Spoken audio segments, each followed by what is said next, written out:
이제 하나님 말씀 함께 보도록 하겠습니다. 하나님 말씀은 사도행전 3장 1절에서 10절까지 말씀인데요. 저와 여러분이 한 절씩 교독하겠습니다. 제9시 기도 시간에 베드로와 요한이 성전에 올라갈새 나면서 못 걷게 된 이를 사람들이 메고 오니 이는 성전에 들어가는 사람들에게 구걸하기 위하여 날마다 미문이라는 성전 문에 두는 자라. 그가 베드로와 요한이 성전에 들어가려 함을 보고 구걸하거늘 베드로가 요한과 더불어 주목하여 이르되 우리를 보라 하니 그가 그들에게서 무엇을 얻을까 하여 바라보거늘 베드로가 이르되 은과 금은 내게 없거니와 내게 있는 이것을 내게 주노니 나사렛 예수 그리스도의 이름으로 일어나 걸으라 하고 오른손을 잡아 일으키니 발과 발목이 곧 힘을 얻고 뛰어서서 걸으며 그들과 함께 성전으로 들어가면서 걷기도 하고 뛰기도 하며 하나님을 찬송하니 모든 백성이 그 걷는 것과 하나님을 찬송함을 보고 그가 본래 성전 미문에 앉아 구걸하던 사람인 줄 알고 그에게 일어난 일로 인하여 심히 놀랍게 여기며 놀라니라. 아멘. 네, 오늘은 예수님의 이름에 능력이 있습니다 라는 제목으로 말씀을 나누겠습니다. 네, 그동안 우리가 계속해서 사도행전 말씀을 통해서 오순절 성령의 강림으로 나타난 현상에 대해서 많이 배웠는데요. 첫 번째는요, 성령은 모든 믿는 자에게 임하신다는 말씀, 내주하시는 성령. 구약에서는 잠깐 동안 머물렀던 성령께서 이제는 완전히 오순절 성령 강림으로 인해서 우리 안에 머무르시고 떠나시지 않는 그런 성령님이라고 말씀을 나눴습니다. 두 번째는 성령을 받은 제자들이 이제는 완전히 담대함과 능력을 받아서 복음을 막 전하기 시작했어요. 그리고 세 번째는 성령이 하나됨을 이루셨습니다. 여러 오순절에 흩어진 그 여러 나라 사람들이 하나의 공동체가 되는 역할을 성령께서 해주셨고요. 그리고 네 번째는 되게 중요한 건데요. 성령의 복음 전파로 교회가 탄생한 거예요. 자, 그래서 여러분 다른 거는 몰라도 1번과 4번은 반드시 기억하셔야 됩니다. 성령의 역사심을 통해서 모든 믿는 자에게 내주하시는 성령, 그리고 그 성령의 복음 전파로 인해서 교회가 탄생한 것. 그리고 마지막은 뭘까요? 성령은 오늘도 역사하신다라는 사실이에요. 사랑하는 여러분, 오순절에 임하신 성령의 강림은 과거의 사건만이 아니라 오늘날 우리 안에 역사하시는 사건임을 믿으시기 바랍니다. 이렇게 성령의 세례를 받아 성령의 충만함을 받은 예수님의 제자들이 성전에 모이기를 힘썼고요. 집에서 떡을 떼며 기쁨과 순전한 마음으로 먹으며 하나님을 찬송했을 때 어떻게 되었습니까? 구원받는 백성들이 날마다 더하여졌다라고 성경은 말씀하고 있어요.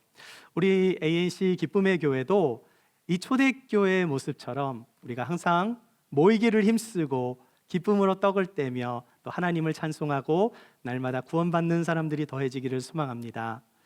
오늘 사도행전 3장에서는 베드로와 요한이 한 팀을 이루어 성전에 들어가고 있었어요.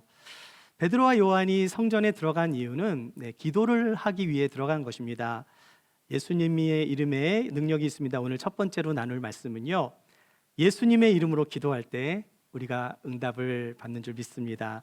우리 1절 말씀을 같이 볼게요. 시작. 제9시 기도 시간에 베드로와 요한이 성전에 올라갈새 뭐 하러 간 거예요? 기도하러 간 거죠. 성전에 기도하러 간 것입니다. 여러분, 유대인의 시간은 우리가 사용하는 시간과 조금 다른데요. 유대인의 시간에 플러스 6시간을 더하면 그게 우리의 시간이에요. 자, 그러니까 아침 9시는 몇 시예요? 6시를 더하면 오후 3시인 거예요. 여러분, 유대인들이 보통 하루에 3번을 기도하는 거 아세요? 한번 말씀을 찾아볼게요. 시편 55편 17절을 보시면 저녁과 아침과 정오에 내가 근심하여 탄식하리니, 근심하여 탄식한다라는 말은 뭐예요? I'll pray and cry aloud. 크게 기도했다라는 거예요. 여호와께서 내 소리를 들으시리로다. 다윗의 시편입니다. 보통 유대인들은요, 하루의 시작이 언제부터죠? 저녁부터, 해가 지는 시간부터 그 다음날 해가 지는 시간까지가 하루잖아요. 이 시편 저자인 다윗은 저녁과, 그러니까 하루가 시작되는 저녁과 아침과 정오에 기도를 하였다, 이렇게 말씀하고 있는 거예요. 자, 유대인들은 하루 3번을 기도하는데 한국 교회는 주로 어떻게 3번 기도하죠? 전 세계에서 주여 삼창하는 교회는 한국 교회밖에 없는 거 아세요, 혹시? 네. 근데 그 이유를 물어보면 잘 모르세요. 제가 알려드릴게요. 제가 코나 하와이에서 코나 하와이입니다. 열방대학이라는 코나 하와이인데 제가 청년 시절에 1997년도에 코나 하와이에서 DTS를 받았어요. DTS는 Discipleship Training School이라 그래서 제자 훈련 학교라고 할 수 있는데요. 이 하와이 DTS를 받을 때 전 세계에서 모든 사람들이 다 와서 이제 제자 훈련을 받는데요. 제가 그 청년 시절인 1997년도에 이제 코나 하와이에서 DTS를 받은 거예요. 자, 그때 외국 사람들한테 신선한 영향을 주었던 기도가 한국식 기도, 주여 삼창이었어요. 요즘 한류가 유행이잖아요. 그런데 여러분 아십니까? 한류의 시작은 한국의 교회 기도에서 시작됐어요. 어느 날 전체 예배를 인도하던 이제 미국인 이 찬양 인도자가 오늘은 이상하게 코리안 스타일로 기도해 보면 어떻겠느냐. 그러니까 모든 사람이 좋다 이렇게 한 거예요. 어떻게 하냐면 우리가 주여 주여 주여 하잖아요. 여기는 Lord, Lord, Lord 이걸 3번을 외치고 이제 통성으로 기도하는 시간을 가진 것입니다. 그 당시에는 언론에 잘 공개가 되지 않았지만 1997년도가요. 그때가 북한이 가장 힘들었던 시기였어요.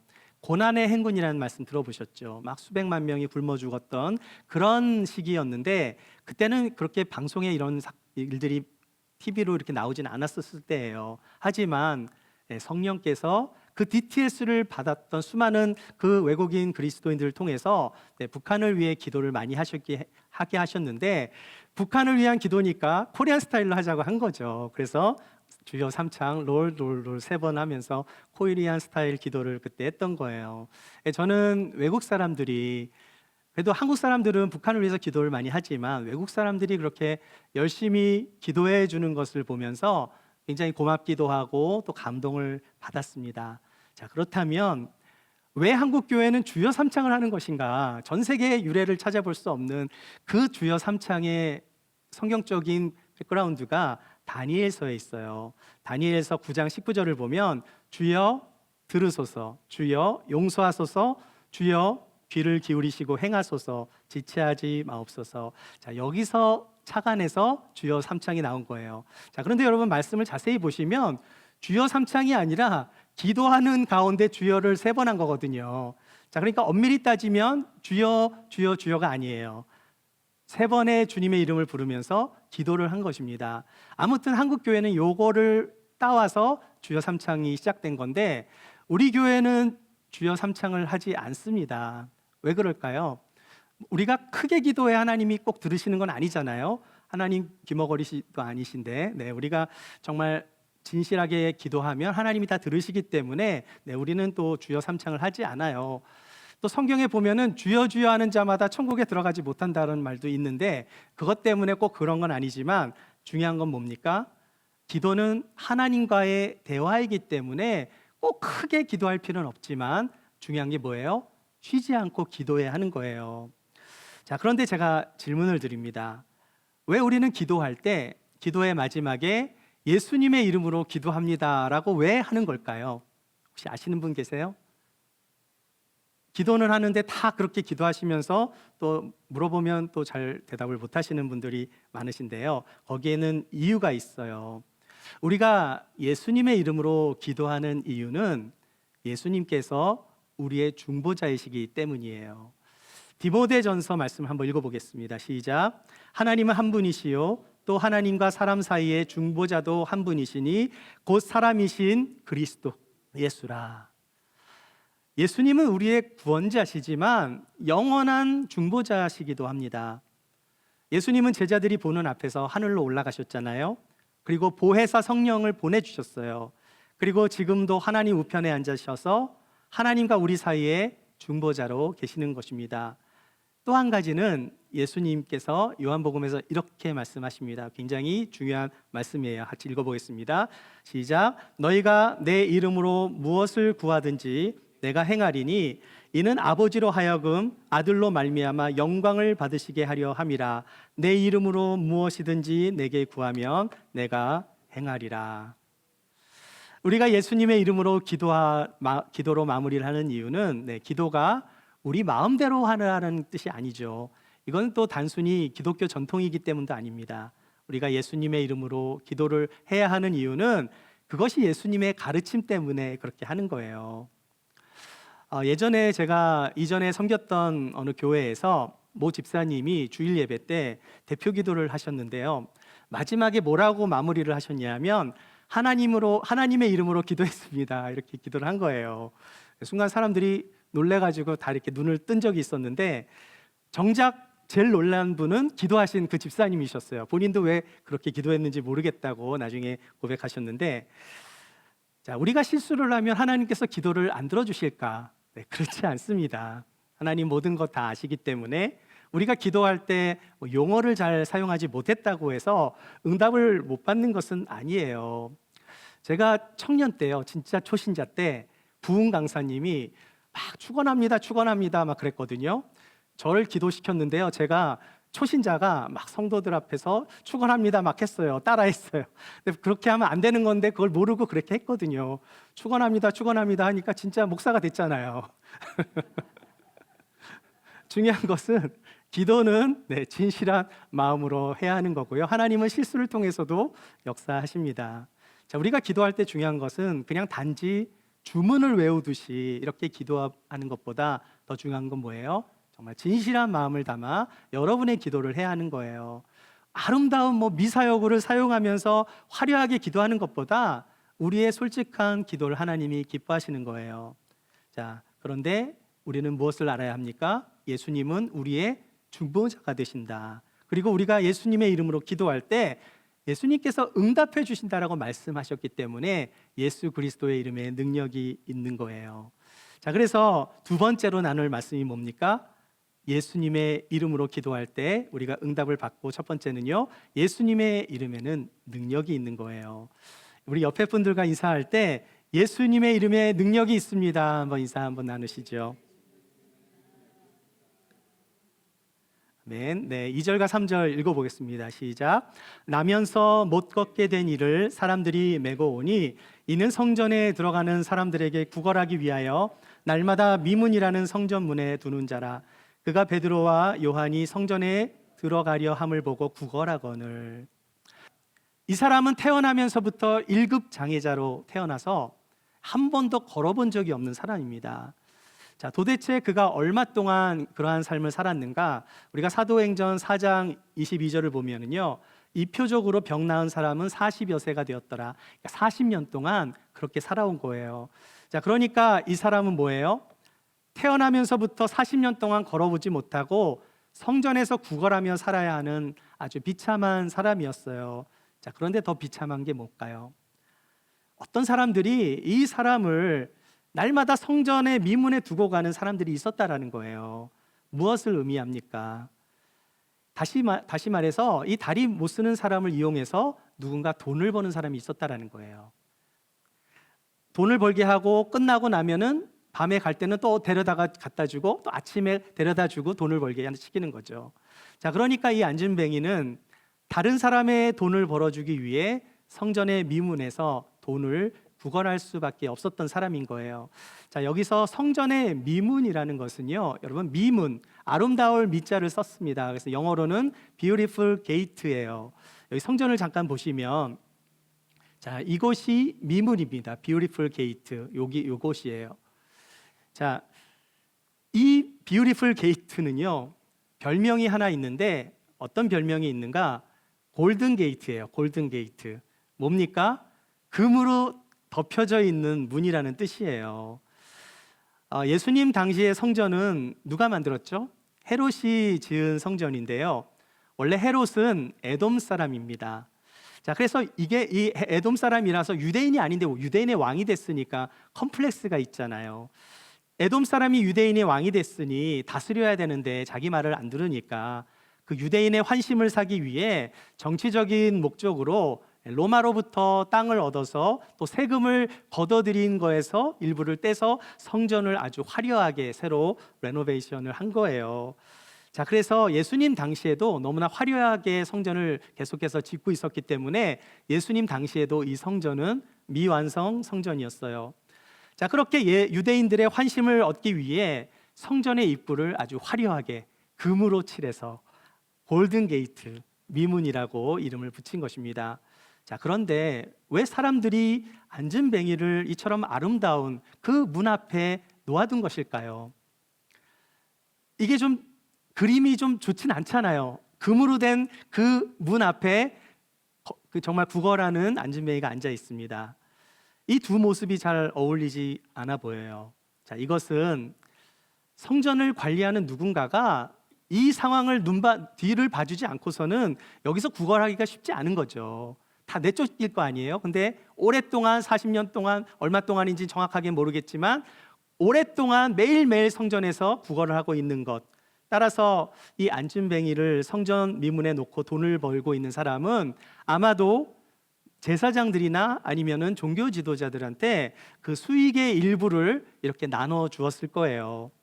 자, 그러니까 지금 이 안전뱅이는 벌어들인 돈을 자기가 갖지도 못하고 다 빼앗기면서 다른 사람들의 자비를 구하고 있는 사람이라는 거예요. 성전을 드나드는 사람 중에 특히 화려한 옷을 입거나 남에게 자랑하기를 좋아하는 바리새인 같은 사람들은 아주 좋은 옷을 입고 또 무엇을 동전을 이렇게 기부를 하더라도 누구한테 이렇게 잘 보이기 위해서 모션을 크게 취하면서 안전뱅이에게 자비를 베풀며 돈을 주었을 거예요. 자, 이런 상황을 한번 생각해 보시면서 지금 안전뱅이가 베드로와 요한을 보자 또다시 이제 구걸을 한 거죠. 그때 베드로와 요한이 어떻게 합니까? 그가 구걸을 하자 베드로와 요한이 안전뱅이에게 우리를 보라고 말을 한 거예요. 자, 그러자 어떻게 되었을까요? 5절과 6절을 보시겠습니다. 시작. 그가 그들에게서 무엇을 얻을까요? 바라보거늘. 그가 누구죠? 안전뱅이가 무엇을 줄까 바라본 거예요. 누구를? 베드로와 요한을요. 베드로가 말합니다. 이르되 은과 금은 내게 없거니와 내게 있는 이것을 너에게 주노니 나사렛 예수의 그리스도의 이름으로 일어나 걸으라. 자, 베드로와 요한이 우리를 보라고 했어요. 지금 이 앉아있는 안전뱅이에게. 안전뱅이가 생각을 합니다. 나를 보라고 했으니까 뭔가 큰 거를 주려나 보다. 두 사도를 바라봤어요. 제가 질문을 드릴게요. 베드로와 요한은 안전뱅이를 이날 처음 보았을까요? 아니면 이전에도 보았을까요? 이전에도 보았어요. 왜냐? 3절에서 이 사람은 날마다 성전 미문에서 구걸을 하였다라고 말씀하고 있거든요. 베드로와 요한이 성전에 한 번만 갔겠습니까? 기도하러 여러 번 갔겠지요. 자, 그런데 성전의 미문에서 구걸하던 안전뱅이를 매일 보았는데요. 누구한테 변화가 일어난 거예요? 안전뱅이한테 변화가 일어난 게 아니라 기도해준 사도들한테 변화가 일어났던 거예요. 왜 그렇습니까? 성령을 체험한 베드로와 요한은 이전의 베드로와 요한이 아니었거든요. 이전에는 그냥 동전을 구걸하는 장애인으로만 봤었는데 성령을 받고 나자 그 사람이 어떻게 보였어요? 이 사람은 그냥 돈만 받는 사람이 아니라 치유를 받아 구원을 받아야 하는 한 영혼으로 보게 된 거예요. 이전에는 불쌍한 마음이 들어서 동전 하나를 주면 되는 사람쯤으로 생각을 했는데 성령으로 충만했던 베드로와 요한은 그냥 지나칠 수 없었던 것입니다. 베드로가 뭐라고 말해요? 은과 금은 내게 없거니와 내게 있는 것을 너에게 주노니 나사렛 예수의 이름으로 일어나 걸으라.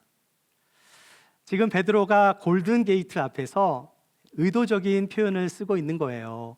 금 문 앞에서 화려한 금으로 덮여진 그 위문 앞에서 은과 금은 내게 없거니와 내게 있는 이것을 너에게 주노라 말한 거예요. 여러분, 내게 없는 것을 줄 수 있겠습니까? 누구한테 뭔가를 주려면 나한테 있는 것을 줘야 되잖아요. 자, 그렇다면 지금 베드로에게 있는 것이 뭐예요? 성령의 능력을 받은 베드로한테 뭐가 있었습니까? 예수 그리스도의 능력이 있었던 거예요. 예수님이 살아계셨을 때는 아무 능력을 행할 수 없었던 베드로, 예수님이 잡히셨을 때 3번이나 예수님을 부인하고 도망친 베드로, 그러나 성령을 받은 베드로는 이전의 베드로가 아니었다라는 거예요. 그가 앉은 뱅이를 보자 단지 동전 몇 개를 던져준 것이 아니라 나사렛 예수의 이름으로 일어나 걸으라 명한 거예요. 자, 그러자 어떻게 됩니까? 7절과 8절 말씀을 읽어보겠습니다. 시작.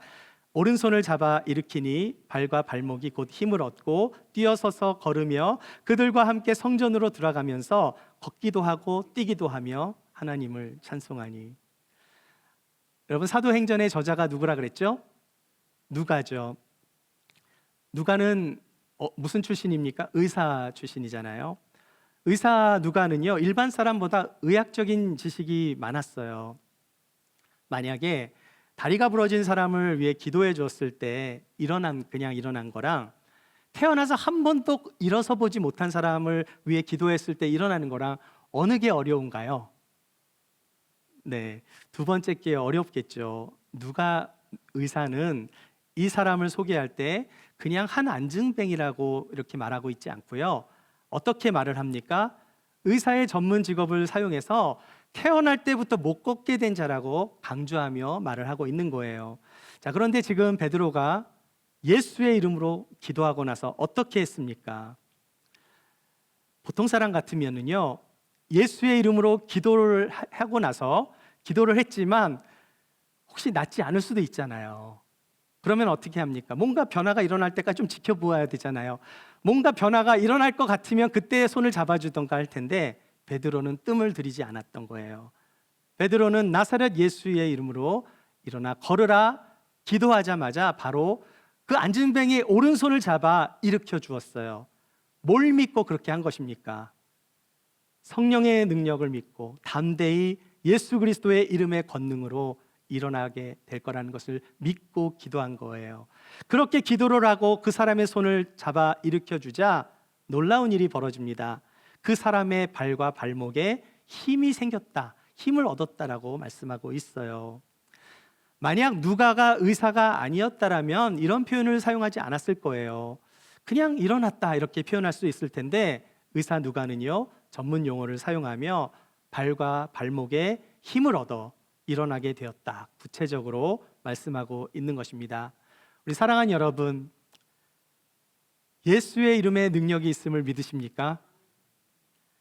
예수의 이름으로 기도한다라는 것은 단지 우리가 기도할 때 예수님의 이름만 갖다 붙이는 것이 아니에요. 예수님의 인격과 권위와 능력을 의지하여 in Christ, 그리스도 안에서 그리스도의 힘과 능력으로 기도했다라는 것을 의미합니다. 너희가 내 이름으로 무엇을 구하든지 내가 행하리라는 말씀을 정말 믿고 기도한 거예요. 이 말씀은 이미 제자들한테 예수님이 하신 말씀이거든요. 제자들은 예전에는요, 알고는 있었지만 머리로만 알았지 실제 사용한 적이 없거든요. 그런데 성령의 능력을 받은 베드로는 자신의 실제 삶에서 예수의 이름의 능력을 선포하며 치유가 일어날 것을 믿고 기도한 것입니다.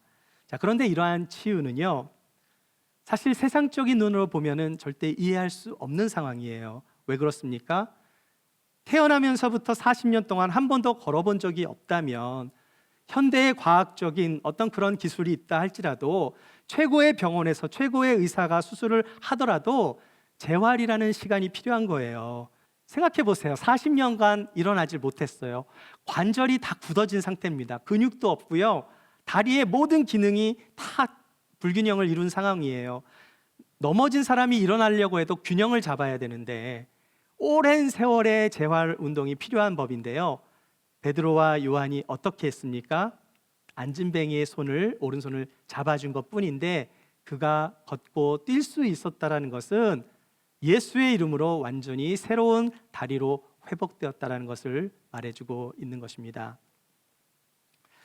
제가 2005년도에 저와 제 아내가 터키에 단기 선교를 다녀온 적이 있었거든요. 지금은 이제 투르키예라고 말을 하지만 당시 터키의 이스탄불을 우리가 이제 복음을 전하기 위해서 이렇게 다니고 있었어요.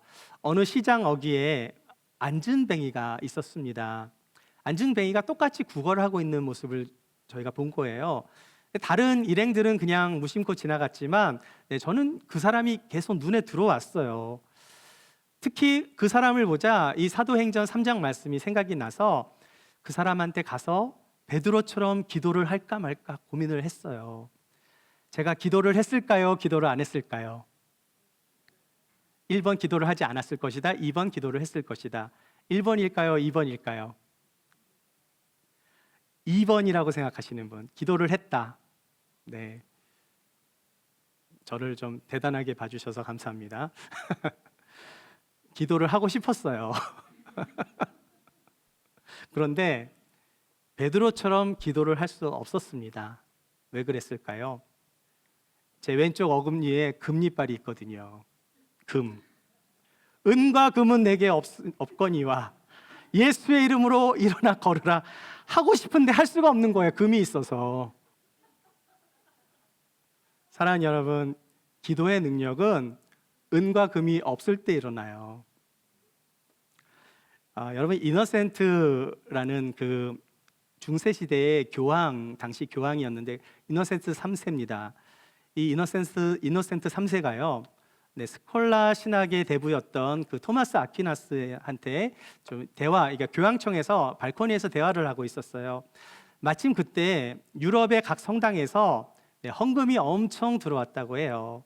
말과 소가 끌고 오는 많은 헌금을 바라보면서 교황이 이제 만족하면서 이렇게 말을 했습니다. 보시오 선생, 사도 베드로가 은과 금은 내게 없다고 말씀했는데 지금은 하나님의 은혜로 인해서 교회에 이렇게 금과 은이 넘치고 있지 않냐고 이렇게 자랑을 하면서 말을 했습니다. 그때 토마스 아퀴나스가 뭐라고 대답했을까요?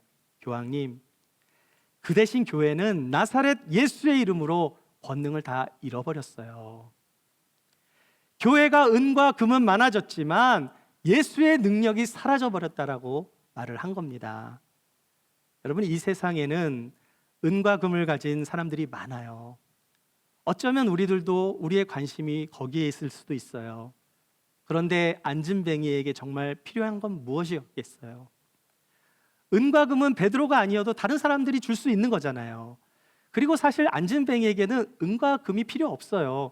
어차피 은과 금을 줘도 다른 사람들이 다 뺏어가거든요. 하지만 세상 사람들이 절대 줄 수 없는 것이 베드로에게 있었습니다. 무엇입니까? 바로 우리를 구원하신 예수 그리스도의 생명이 있었던 거예요. 그리스도의 능력이 있었던 것입니다. 우리가 예수 그리스도의 이름으로 기도를 해야 하는 이유는 예수 그리스도의 이름에 권세가 있기 때문이에요. 예수의 이름에 능력이 있습니다. 예수님의 이름이 나를 일으켜 세워주는 거예요. 우리가 예수의 이름으로 기도하면 하나님의 권능이 임하게 될 줄 믿습니다. 사랑하는 여러분, 예수의 이름으로 일어서시길 바랍니다. 예수의 이름으로 죽어있는 우리의 믿음이 다시 살아나야 하는 거예요.